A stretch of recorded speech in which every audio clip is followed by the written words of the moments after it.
आज हम बात करेंगे कोलियन थ्योरी की। कोलियन थ्योरी क्या होती है? When reactant molecule collide with each other, जब रिएक्टेंट मॉलिक्यूल जो उनसे है वो कोलाइड करता है एक दूसरे के साथ। जब रिएक्टेंट मॉलिक्यूल कोलाइड करते हैं एक दूसरे के साथ और फिर बना देते हैं, क्या बना देते हैं? Activated complex and form activated complex, such collision is called collision theory. ठीक है ना, समझ आ गई आपको? अभी मैंने बताया था कि यहाँ पर जैसे ही ये देखिए, ये दो ग्राफ में बना रहा हूँ। यहाँ पर एक ये है, यहाँ पर एक ये एनर्जी है।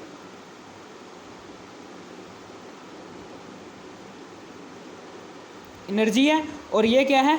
ये रिएक्शन पाथ है।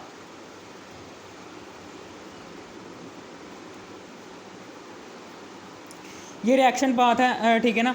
सबसे पहले तो रिएक्टेंट की एनर्जी क्या होती है? ज़्यादा होती है। लेकिन जैसे ही रिएक्टेंट आप इसमें कोलाइड करते हैं, कोलाइड करने के बाद इधर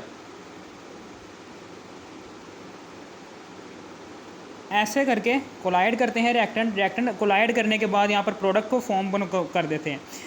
रिएक्टेंट की कोलिजन की वजह से अगर यहाँ पर एक्टिवेटेड कॉम्प्लेक्स बन जाता है तो ऐसी रिएक्टेंट की कोलिजन को कहेंगे, ये कौन सी कोलिजन है जी?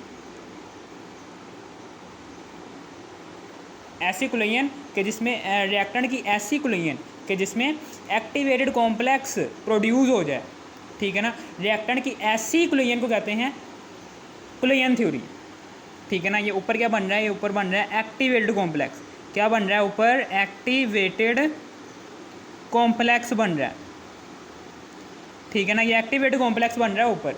ठीक है ना, या फिर आप इसे वो भी कह सकते हैं, एक्टिवेटेड कॉम्प्लेक्स भी कह सकते हैं। ठीक है ना, और एक्टिवेटेड कॉम्प्लेक्स बन रहा है। ठीक है ना, जिसमें न्यू बॉन्ड फॉर्म होते हैं और ओल्ड बॉन्ड्स जो उनसे होते हैं, पुराने बॉन्ड्स जो उनसे वो टूट जाते हैं। ठीक है ना, समझ आ गई? जैसे एक्टिवेटेड कॉम्प्लेक्स प्रोड्यूस हो जाता है रिएक्टेंट की कोलिजन की वजह से, तो एक्टिवेटेड कॉम्प्लेक्स को प्रोड्यूस करवाने के बाद सीधा प्रोडक्ट को बन जाएगी। ठीक है ना, समझ आ गई आपको? ये कौन सा ग्राफ है? किस प्रोसेस का ग्राफ है? अभी बता देता हूँ। ये कि रिएक्टेंट की एनर्जी क्या है यहाँ पर ज़्यादा, प्रोडक्ट की एनर्जी क्या है? कम है।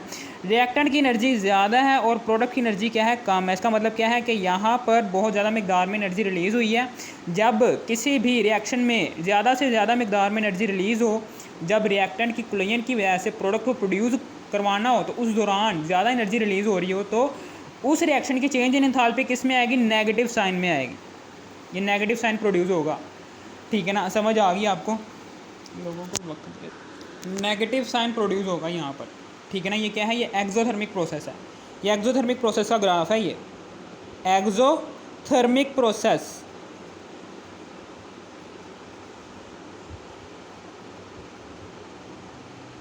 प्रोसेस और यहाँ पर देखो, यहाँ पर रिएक्टेंट, ठीक है ना, ये रिएक्टेंट है। जब रिएक्टेंट के मॉलिक्यूल्स की कोलिजन होने के बाद जो उनसा एक्टिवेटेड कॉम्प्लेक्स बनेगा वो कम एनर्जी से प्रोड्यूस होगा। जबकि जब प्रोडक्ट है ना, प्रोडक्ट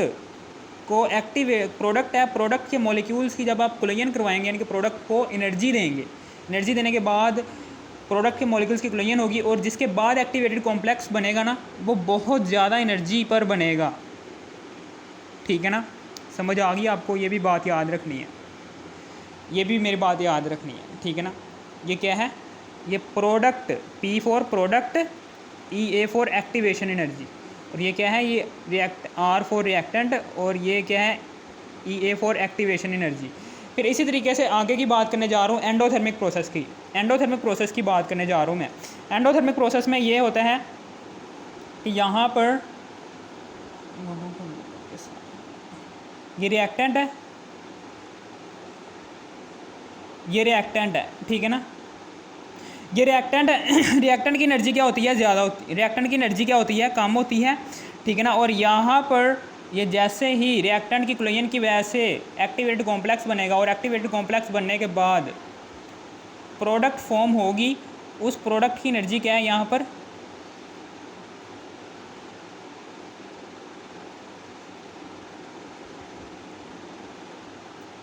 प्रोडक्ट की एनर्जी क्या है? कम है। प्रोडक्ट की एनर्जी क्या है? ज़्यादा है, जबकि रिएक्टेंट की एनर्जी क्या है? कम है।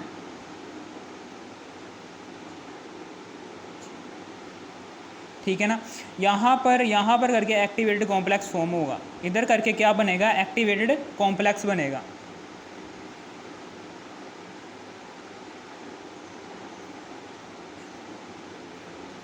ठीक है ना।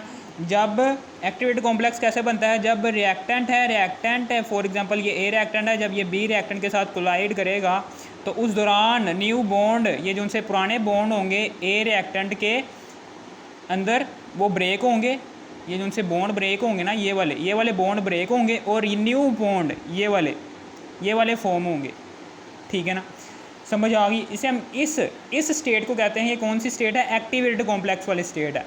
ठीक है ना। और इसके बाद प्रोडक्ट प्रोड्यूस हो जाती है, ये वाली प्रोडक्ट प्रोड्यूस होगी। ठीक है। और फिर उसके बाद यहाँ पर देखो, यहाँ पर प्रोडक्ट के मॉलिक्यूल्स की कुलयन की वजह से, प्रोडक्ट है, प्रोडक्ट के मॉलिक्यूल्स की कुलयन की वजह से जब आप प्रोडक्ट को एनर्जी दोगे, प्रोडक्ट को एनर्जी देने की कितनी एनर्जी दोगे कि एक्टिवेटेड कॉम्प्लेक्स बना दे, इसको प्रोडक्ट को कम एनर्जी दोगे तो ये आसानी से एक्टिवेटेड कॉम्प्लेक्स प्रोड्यूस करवा देगी। ये नीचे क्या है, नीचे रिएक्टेंट है।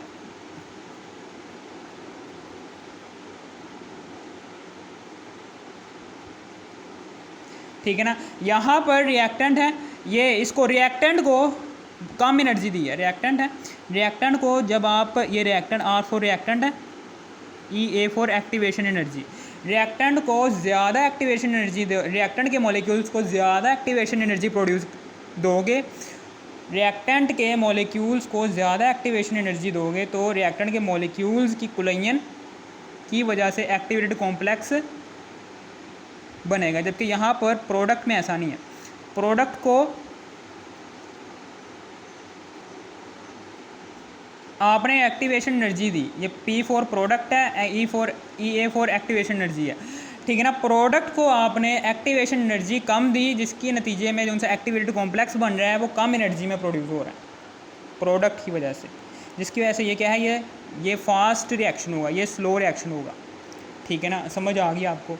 ये किसका था, इसमें रिएक्टेंट, ये जो सा रिएक्टेंट है इसकी एनर्जी क्या है, कम है, रिएक्टेंट की एनर्जी कम है, जबकि प्रोडक्ट की एनर्जी क्या है, ज़्यादा है। यानी कि इसका मतलब क्या है कि रिएक्टेंट ने ज़्यादा मकदार में एनर्जी को एब्जॉर्ब की है, रिएक्टेंट ने ज़्यादा मकदार में एनर्जी को एब्जॉर्ब किया है, जिसके नतीजे में एक्टिवेटेड कॉम्प्लेक्स बनने के बाद प्रोडक्ट प्रोड्यूस हुई है।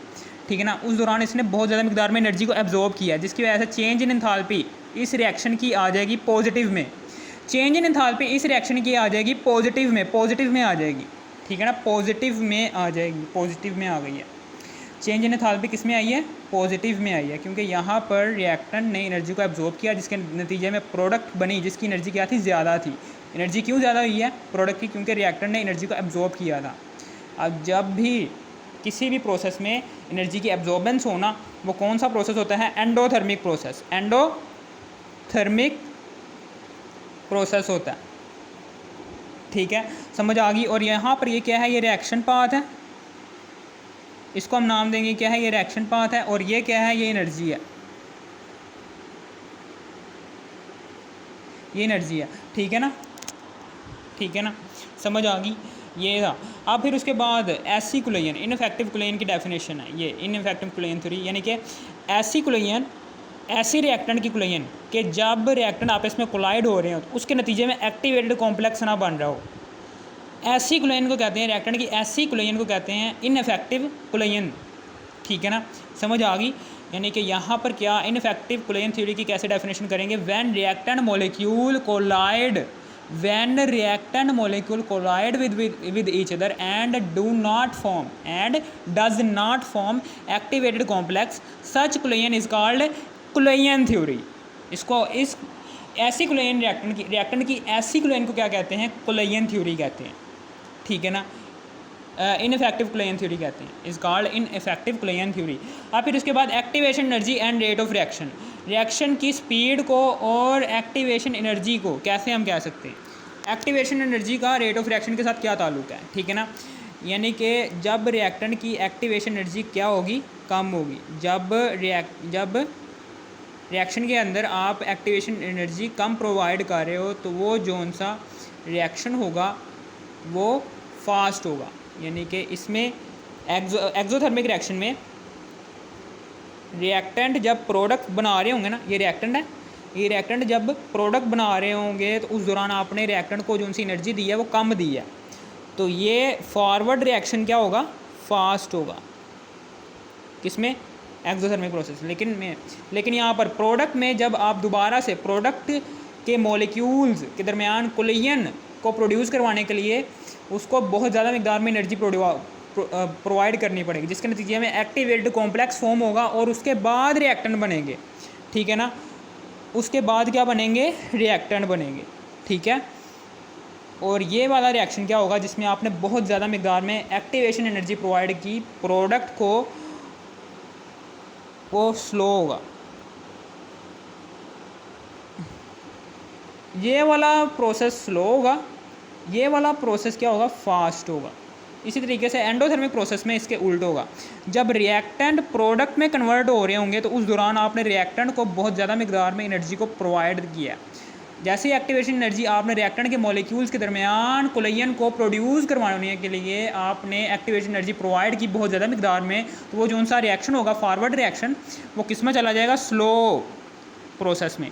और जब प्रोडक्ट फॉर्म हो जाएगी, उस प्रोडक्ट को दोबारा से एक्टिवेटेड कॉम्प्लेक्स को क्रिएट करवाने के लिए कम मिकदार में एनर्जी देंगे, तो वो जो सा रिएक्शन होगा वो फास्ट तरीके से प्रोड्यूस होगा, ठीक है ना, एक्टिवेशन, ठीक है ना, समझ आ गई। ये है, ये छोटी छोटी सी बातें थी, मैंने आपको बता दी।